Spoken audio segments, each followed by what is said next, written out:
You're watching Tampa Bay OnDemand, only on Bright House Networks. Just minutes before the master's class for opera at the Patel Conservatory at the Strauss Center for the Performing Arts, we are here with Tito Capobianco, esteemed in the world of opera. Thanks so much for taking the time to talk to us. My pleasure, dear. How are you? What a pleasure to meet you. I guess the first question I have for you is, what will people learn in this master's class? Well, the most important thing is for them to learn to become aware of the parameters of their own talent and their own limitation. The first thing they must learn, the talent, the amount of talent that God gives to them. And after that, how to operate, how to manipulate all the talent, how to use it, how to project the talent, and what means talent. They really enjoy, for what purpose they use the talent. So many questions they have to answer to themselves first, before they reach you. Operas are usually sung in a language that the opera singer, it's not their first language. They sing it in Italian, and maybe they are French or American or British. How do you help them understand the emotion behind the words that they may not even know? It's only one way. One of the probably greatest handicap in the American singers is God provide you with a quality voice, probably musicality, etc. Probably you are, by nature, you have acting possibilities, but language is up to you. You have to learn language in the same way you learn to sing, because it doesn't make sense that you can project a sound and don't carry an emotion. See, every sound that the singer produce and project into the audience carry an emotion. How you can do that if you don't know what you say? Even if you know what you say, you have nothing to do. If you don't feel or make your audience feel what you say, it's not only understanding of what you say, it's the feeling you have to create in the audience. And this is because after voice technique, the most important thing is language. Now, you've been doing this for a while. How long have you been involved in opera? Too old. Too much. Well, I can tell you it's more than 50 years, that's for sure. It's from well, I was on stage at the age of 8. At 8? Yeah. What, were you singing? No, Dancing? I was acting. Acting? I was acting. They picked up me, I don't know why, and I made my debut at the age of 8. Now, you've been all over the world. New York City you worked. Yeah. You went and got famous singers from Italy and introduced them to this world. Yeah. Tell me about what has been the most satisfying to you in your career. Well, you see, my career, you mentioned I just come back from Russia. Right now, I went to St. Petersburg and to Moscow for the international competition and to do master classes. And that is fascinating, because one thing I learned from my teachers in the early age, and they advised me, do the two careers parallel. I mean, professional staging and teaching. You know, that keep you with the movement, with what happened today. Because remember, I learned, so something simple that I am not afraid to declare. I learned a lot through my teachers, through my colleagues, but I learned much more through my students. Really? Oh, yes, it's the best way much you can learn. You have no idea how much you learn with your student. You have to be with them, and you start to grow with them, and you have to be ahead of them. And you have to be up to date about everything. Otherwise, you remain in the past.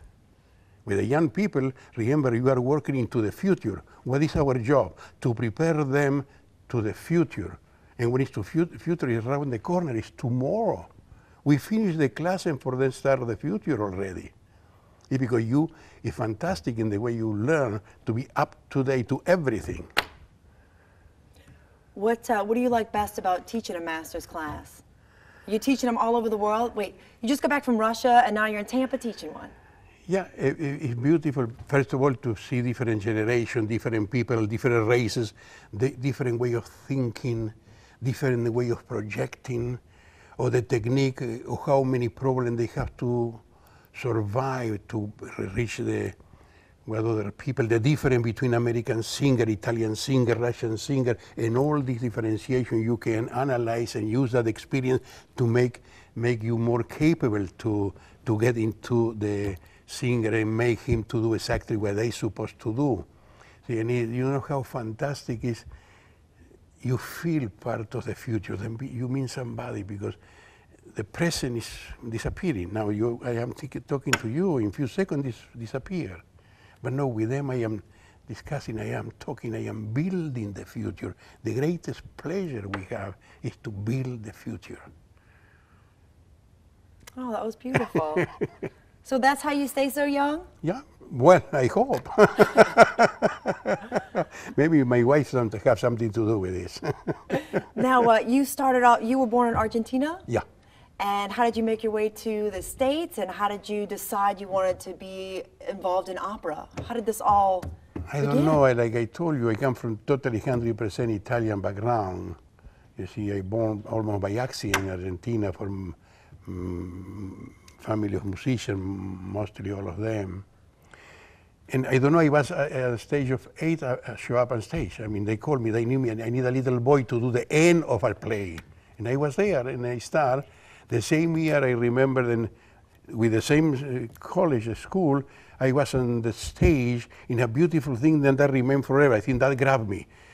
And really, opera stage in Argentina was fascinating, the shadows, the light, the costume like that. And after I learned, then I was part of the opera Cinderella by Rossini.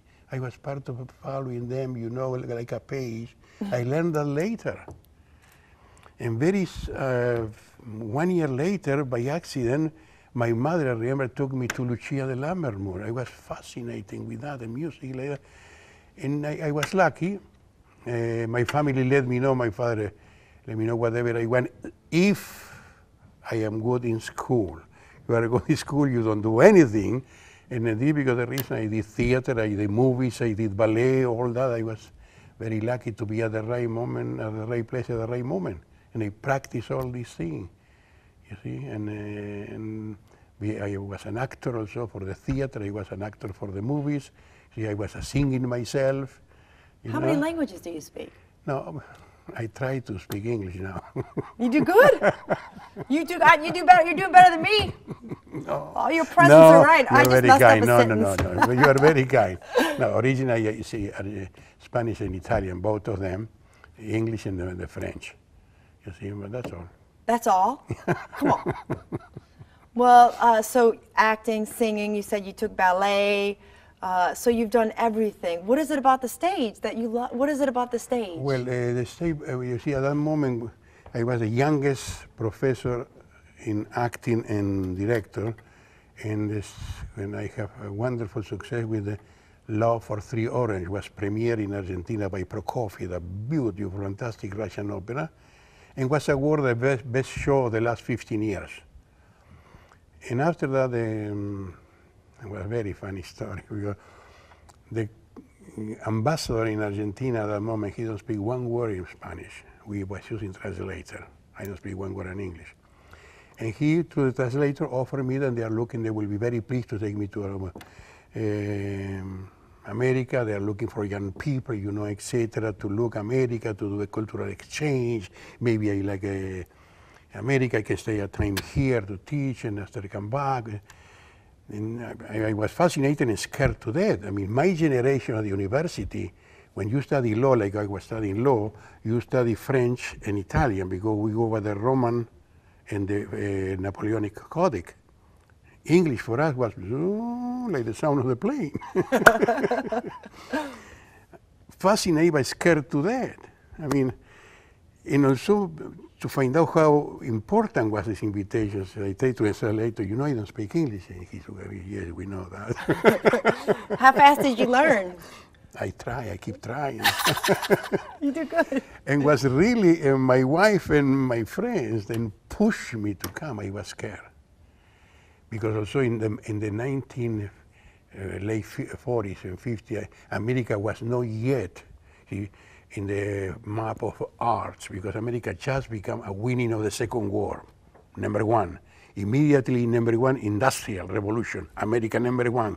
Now America rich, big, but the arts was a young country, nothing there. And that is the moment when America started to import from every place, You see, teachers, talent like that too. When I arrived here, we was creating schools, theater, everything. When I came to America, remember, it was only 29 cities, the new opera in America. Now you have 125 opera companies. Each university have an opera department. So the evolution is unbelievable. You see, unbelievable. That's the reason I stay in this country, because you're the number one in the world. Well, we can't thank you enough for chatting with us. And My pleasure. We can't wait to see what you do to these students. Thank you so much. I will try. All the best. Bye-bye. Thank you. Mwah. Thank you so Bye-bye. much.